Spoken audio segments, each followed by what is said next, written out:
Welcome to the Cozy Little Library today with your Clean Reads Book Buddy. It's video number 2 in my new series where I'm going to first show you the YouTube short this past weekend's weekend TBR. Then I'm going to share with you my reviews, my thoughts about these. Were they clean? Were they good? All of that coming up.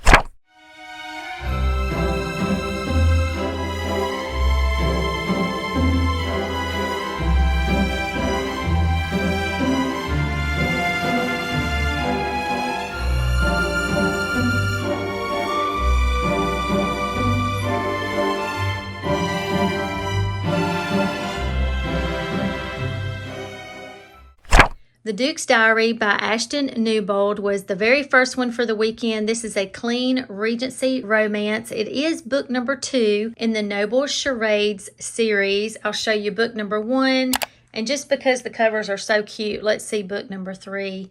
Charming. In book number 1, we meet sisters. They are on the way to Bath. It really gave me Jane Austen vibes, kind of like Sense and Sensibility in Bath with a lot more adventure and mischievousness. So much fun. At the very end, or near the end, they get into this friend group. And from there, at the end of book 1, that leads us into book number 2. This book was so funny. So our main female character, I'll just read what she says at the very beginning, first sentence of the story. Choosing what to wear for my first kidnapping was more difficult than I had expected. She needs to get kidnapped in order to get away from someone. She starts a diary of her own, and just her writing style and her wit, and there is a Duke involved, and of course he is the super quiet, brooding, serious, protective Duke. The whole story is so sweet. It even made me tear up at the end. Yes, I am a big sap, but still, just the backstory, it was a lot more deep and thoughtful than where I thought it was going, because I laughed and I literally smiled through this entire book until the end when it made me cry. There is a kissing scene. It goes on and gets a little steamy. If you can handle the kissy scene, then I highly recommend it.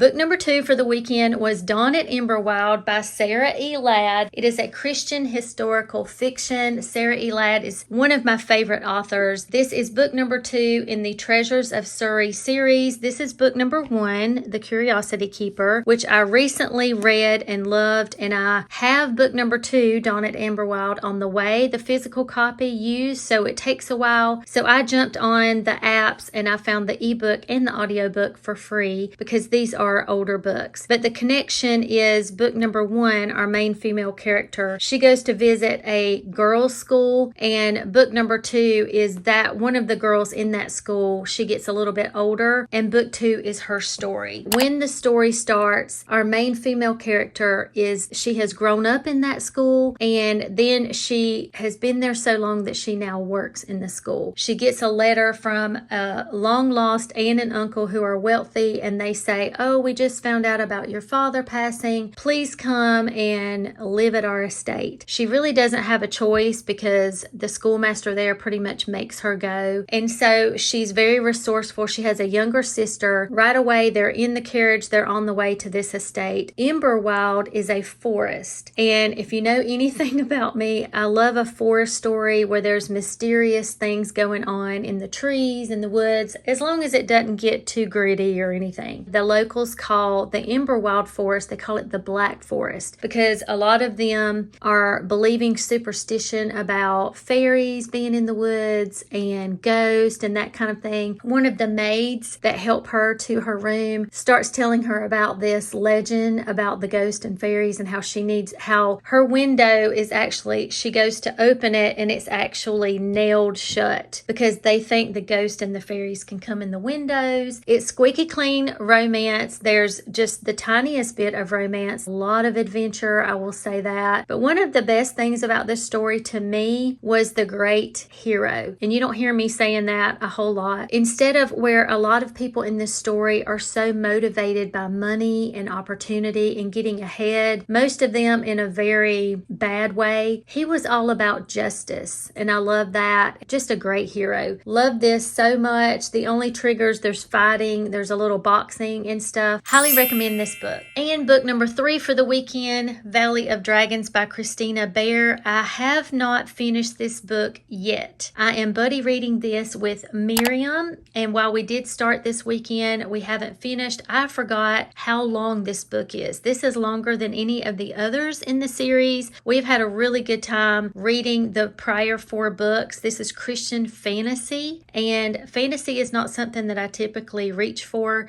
but it's been a lot of fun, very charming, very literary, faith-filled. It's been great on all points, and so this one is great so far, just like the others. All I will say is that Edith does have a lot of decisions to make. It starts in September 1899, so I feel like if you are close to getting to the end of this series, or you want to binge read and get to book number 5 in the fall for your fall reading, this is a great one. I mean, look at the cover. So beautiful. Thanks for hanging out with me. I hope you're enjoying this series. Let me know if you've read any of these books and if you have any suggestions for this coming weekend's TBR. Until next time.